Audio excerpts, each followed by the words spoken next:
Farooq Hamid brigadier retired हमारे साथ मौजूद हैं, उनसे बात करेंगे। फारूक साहब, अफसोसनाक खबर सामने आई है, साबिक सदर परवेज़ मुशर्रफ इंतकाल कर गए हैं। क्या कहेंगे आप? फ़ौज के हलकों में खासे मकबूल थे साबिक सदर परवेज़ मुशर्रफ। जी बिस्मिल्लाह, बहुत शुक्रिया। वेरी सैड न्यूज़, लेकिन वो काफ़ी अरसे से वो बहुत सख्त बीमार भी थे।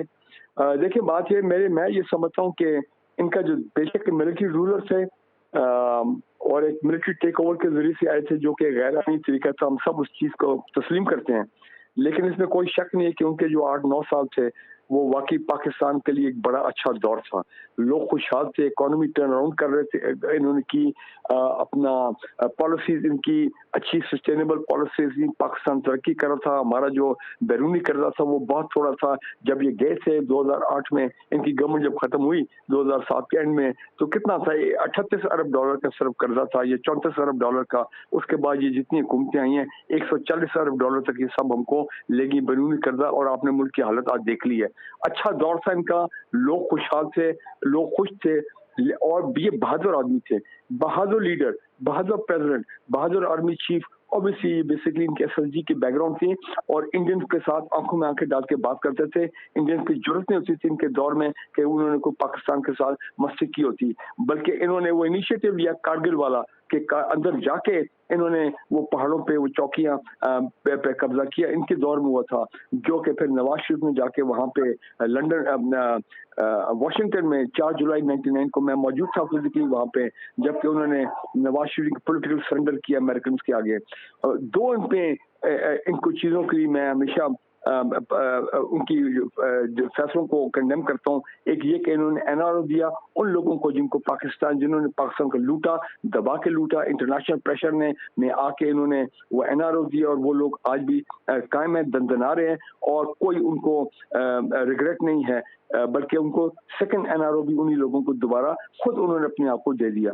और दूसरा जो वॉर ऑन टेरर में शामिल हुए 9/11 के बाद, बिल्कुल उसके बाद बड़े हालात खराब हुए। एक दहशतगर्दी की वेव आई पाकिस्तान में, जिसमें बड़ा हमारा जानी और माली नुकसान हुआ। लेकिन आप ये देखें कि इनके वक्त पे जो ड्रोन अटैक हुए थे वो सिर्फ 5 या 6 ड्रोन अटैक थे, लेकिन जब पीपल्स पार्टी जब आई, जरदारी साहब आए प्रेसिडेंट, 350 ड्रोन अटैक अमेरिकन ने किए। लेकिन भारत वो क्योंकि आके फिर बैठ गए थे अमेरिकन पाकिस्तान में, ब्लैक वाटर का दौर। तो मुझे आज भी याद है जनरल मुशर्रफ की वो अखिली तकरीर जो उन्होंने जब हाथ उठाए थे, और अखिली तकरीर थी प्रेसिडेंसी छोड़ते वक्त, उनका था अल्लाह ही पाकिस्तान का हाफिज हो। जब जरदारी साहब मेरे ख्याल प्रेसिडेंट बनने वाले थे और ये सब वापस आ गए थे पीपल्स, तो उनको तो तमाम चीजें मालूम थी, उनको ये भी हकायक मालूम थे। उन्होंने ये भी बता दिया था कि बेनजीर भुट्टो की जो असैसिनेशन है, जो उनका मर्डर है, उसके पीछे कौन था, सब उन्होंने बता दिया। उसके बाद जब वो आर्टिकल 6 लगा, नवाज शरीफ ने उन पर लगाया, तो वो जाहिर बात है उसके बाद मुल्क से बाहर चले गए। और वो केस भी आपको पता किस तरह वो खत्म हुआ। तो वहां पे वो जो लेक्चर करते थे इंटरनेशनल, हमेशा पाकिस्तान के लिए उन्होंने बात की, पाकिस्तान के लिए आवाज उठाते थे, पाकिस्तान को डिफेंड करते थे, और बैठ के अपने लेक्चर्स में, अपने यूट्यूब के इंटरव्यू पे वो इंडिया को दंदना के उनको जवाब देते थे। तो मेरा ख्याल है उनका एक दौर ठीक है, उसमें कुछ नेगेटिव चीजें भी हुई हैं, लेकिन वो एक अच्छा दौर था पाकिस्तान के लिए। बिल्कुल, आपने जो भारत के हवाले से बात की कि भारत पर जो भी भारत की तरफ से सवालात होते थे, ज़्यादातर उन्हें मदऊ किया जाता था, और वहाँ भी यकसा ही इंटरेस्ट लेकर वहाँ की आवाम और वहाँ का मीडिया भी जो है वो मुशर्रफ साहब के इंटरव्यूज़ के लिए जो है वो काफ़ी बेचैन नज़र आता था। और फिर जो मुशर्रफ साहब जवाब दिया करते थे तो काफ़ी हाईलाइटेड वो चीज़ें हो जाती थी। इसी तरह नौजवानों में भी क्या आप समझते हैं कि इन्हीं अपनी जो बहादुरी है और जो बोल्ड स्टेटमेंट्स होते थे उसकी वजह से वो मकबूल थे?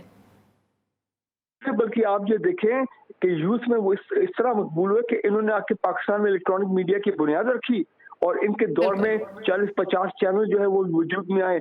और एक मिलिट्री डिक्टेटर होने के बावजूद आप देखें कि कितना फ्रीडम ऑफ प्रेस उस दौर में होता था, और कोई इस किस्म की चीज नहीं होती थी जो कि हमने फस्तायत और ये फैशिज्म जो हमने अब इस हुकूमत के दौर में देखी है। जनरल मुशर्रफ मिलिट्री रूलर था, उनके दौर में तो ऐसी कोई चीज होती नहीं थी। मैं समझता हूँ कि वो अपना उस वक्त के यूथ जो थे वो खुश हुए थे कि इकोनॉमी टर्न अराउंड कर थी, नया एवेन्यू लोगों को मिल रहा था। लोग एजुकेशन के मामलात में हालात बेहतरी आ रही थी, हायर एजुकेशन कमीशन बना, उसके बाद और बड़े बड़े अच्छे काम हुए।